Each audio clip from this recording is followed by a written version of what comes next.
There's a great irony right now in that for so long our society was demanding technology people. We need people who get the computer skills. You and I talked about how quickly you moved up the ladder due to your ability to work the computers. We need the technology people. And the pendulum has begun to swing the other way. We now need the people. We need the soft skills.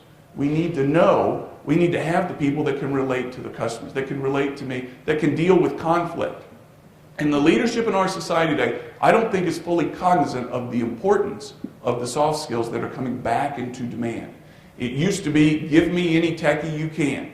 I don't care if they come to work dressed or not. I don't care what their foibles are or not. I'll push a pizza under the door every now and then, they should be fine. I need the tech people. Now it's beginning to crawl the other way. In the future, the predictions of this disruptive technology suggest that it's going to speed up. Well, you say, I can always flip burgers, or if something goes wrong with my kid or my people, they can always go flip burgers. Not anymore. Even this has been taken over.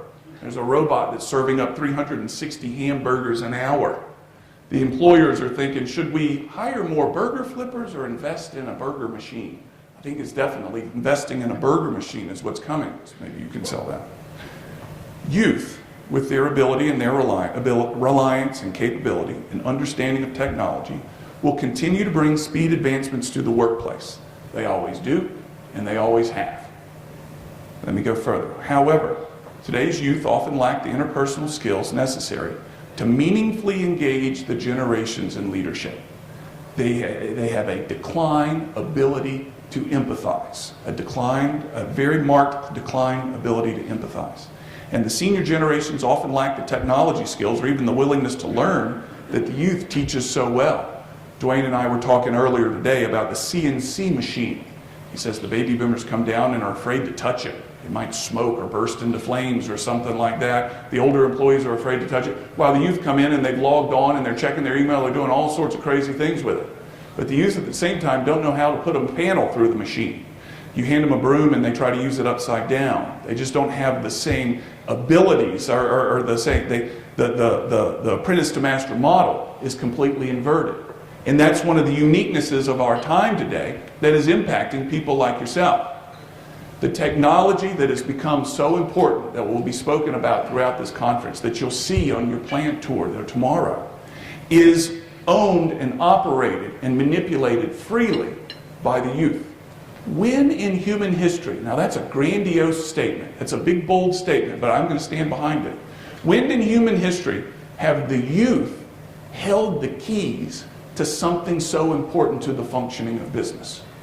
The Gutenberg press? No, not at all. The manufacturing, the Ford days? No, not at all. It's the senior employees that learned it and then taught it. And in our time today, it's been inverted. The youth have the knowledge of how to take care of the technology, where the seniors in your workplace are somewhat disabled on this thing. And we've got this great need for the sharing of one to the other. The seniors have the ability to empathize and communicate and relate to the customers, etc., and the juniors have the great ability around the technology. The challenge, though, is this. In our time, we've also seen the ability to empathize decline dramatically. Why? When you're born and raised and you communicate an extraordinary amount of time with your thumbs, you know what I'm talking about? Get your message across with your thumbs.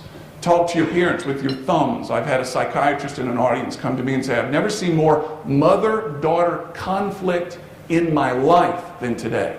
A good number of my patients are mothers and daughters that can't get along. I say, what do you tell them? She says, the first question I pose to these mother-daughter pairs is, how often do you talk out your problems? All the time is their response, all the time. No, she says. How often do you look each other in the eyeball and talk out your problems? We've never done it. We've never done it. It's all through the thumbs. What we are seeing, again, is a tremendous lack of the ability to empathize. How important is empathy in customer relationships? How important is empathy in working with teams and leading teams? Extraordinarily important. And these are the things that are lost in our time when we'll get into this in a little bit, but when we over-organize, when we over-chaperone. Here's a little of the data behind this. Dwayne assured me there would be data-hungry people in the room, so I throw this data per se. So what do I do, you say? What does my tomorrow need to look like? Today's best leaders have two things in common. They have many things in common, but these two relate to one another. One, you say, you want more for your people than they want for themselves. You see what they can be, not what they are today, and you talk to them this way. Here's where you can be. Here's what I see out of you. Here's what this team can be. Here's what this department can be. You see their future for them. And this is almost the antithesis of the way the baby boomers entered the workplace. They were taught to keep their head low, not make any noise. If the boss noticed them, enjoy that moment, because it probably won't happen again for a little while. The boss says, we have a 15-year probationary period here. Good luck. I hope to learn your name in that time, or something like that. And today, they're looking for the leaders of their workplace to say, I see who you are today, and I see who you can be, and I want you to be this person. As a result, the work ethic, the loyalty. Does this sound a little bit like a fathering comment? Yeah, it does. 2, I want your behavior to be perfectly predictable. This is me talking to you. I want your behavior to be perfectly predictable. I want no good days, no bad days, no on days or no off days. Consistency, day in and day out. They need to know who to expect. These types of leaders tend to generate active followers, disciples, if you will. Another one. Progress is often focused on making things easier, and some of what has been lost are the defining struggles of childhood. This is what we see in our society. These are the struggles. Boredom on a summer day. I bet everybody in this room knows how to relate to these things. Conflict management, how to get along with your peers. Finding a summer job or learning to communicate well.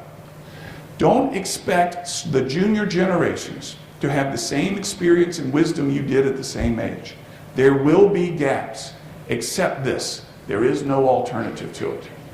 When we overschedule, this is certainly a parenting component, when we overschedule, when those kids cannot argue about whether they touch second base in the front yard baseball game because there's a parent out there managing it, they lose conflict management opportunities. When they can't argue about whether they're in the end zone when they caught the ball and fell over the line, if the end zone's the driveway or that bush over there. Well, they can't do these things.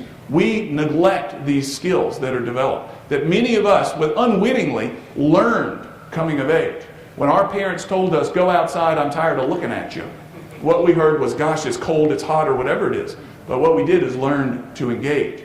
And those skills have shown up in our adulthood. They're lacking today. It's cited in the loss of, or the lack of empathy, the inability to communicate well.